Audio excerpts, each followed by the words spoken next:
الطائرة الفرنسية التي هبطت على مطار بنينة الدولي، ونحن نرحب بالسفير الفرنسي ويعني نقدر له جهوده من أجل دعم الشعب الليبي. أهلا وسهلا. أهلا وسهلا.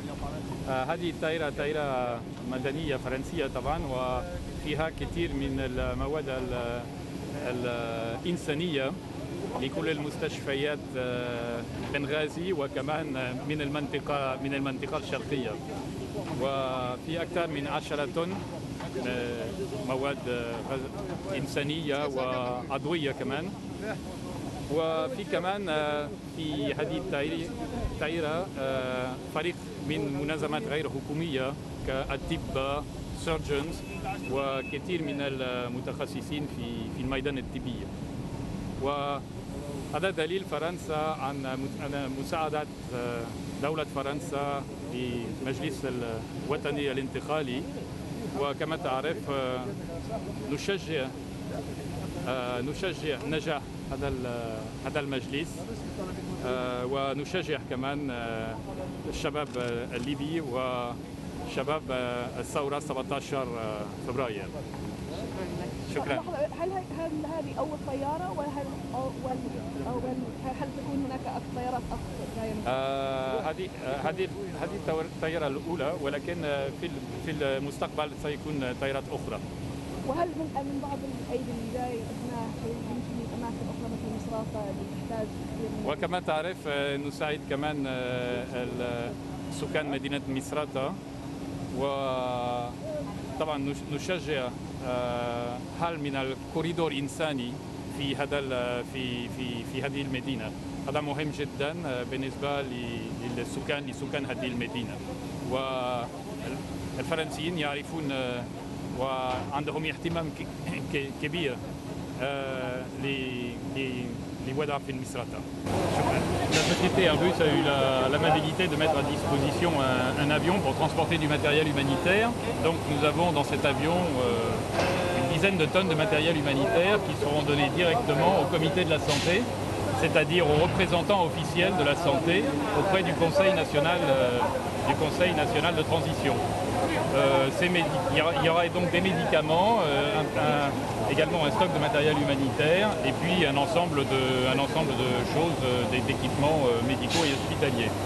En plus de ces médicaments, il y a à l'intérieur de l'avion des équipes humanitaires de différentes ONG qui viennent ici travailler pour renforcer les équipes hospitalières locales à Benghazi, au BMC, au Benghazi Medical Center, et également dans d'autres hôpitaux. La couverture que nous avons ici en termes de médicaments ne vaut pas simplement pour Benghazi, mais pour l'ensemble de la côte est. Et donc, parmi les ONG qui sont là, vous avez des orthopédistes, vous avez également un chirurgien, et vous avez une série d'autres médecins à peu près spécialisés dans d'autres domaines. Et ces médecins vont immédiatement aller sur le terrain pour travailler avec les équipes libyennes dans les hôpitaux libyens. Qu'est-ce que ça signifie pour la France? C'est le premier avion qui a prêté pour acheminer de l'aide humanitaire. Il y a aussi le processus de Doha qui est en cours. Qu'est-ce que ça signifie pour la France à ce moment-ci d'arriver avec cette aide humanitaire pour la Libye, en fait la Libye libre? Ben écoutez, vous connaissez notre soutien au Conseil national de transition. Ce Conseil national de transition est le fruit de la révolution des jeunes du 17 février ici à Benghazi.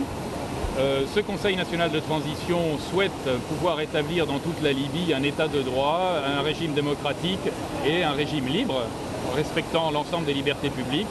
La France soutient effectivement cette initiative avec d'autres pays et nous souhaitons qu'ils puissent arriver à leur fin le plus vite possible et arriver à établir un régime démocratique dans l'ensemble de la Libye. Dernière question très rapidement parce qu'ils sont là dans un instant. Misrata, la situation humanitaire là est très très grave. Est-ce que ça fait partie du secours qu'on va voir de la France ou est-ce qu'il y a une autre opération en cours? Bien entendu, Misrata est une de nos préoccupations. Nous avons demandé l'ouverture d'un corridor humanitaire sur Misrata. Il y a eu un bateau de la Croix-Rouge française qui a été affrété directement de Sète et qui est arrivé à Misrata il y a quelques jours. La situation est effectivement sérieuse et grave à Misrata. Nous sommes en contact direct avec l'ensemble des membres du Conseil national de transition.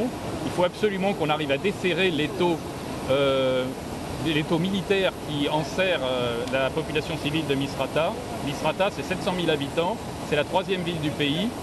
Le Conseil national de transition met un point d'honneur à essayer d'approvisionner la ville en médicaments, de pouvoir évacuer les blessés et de pouvoir apporter, si vous voulez, un soutien logistique à l'ensemble de la population de Misrata. Mais effectivement, c'est une de nos préoccupations également et nous souhaitons vivement que la situation à Misrata s'améliore le plus vite possible. Okay. Est-ce qu'on peut continuer juste après? Je crois que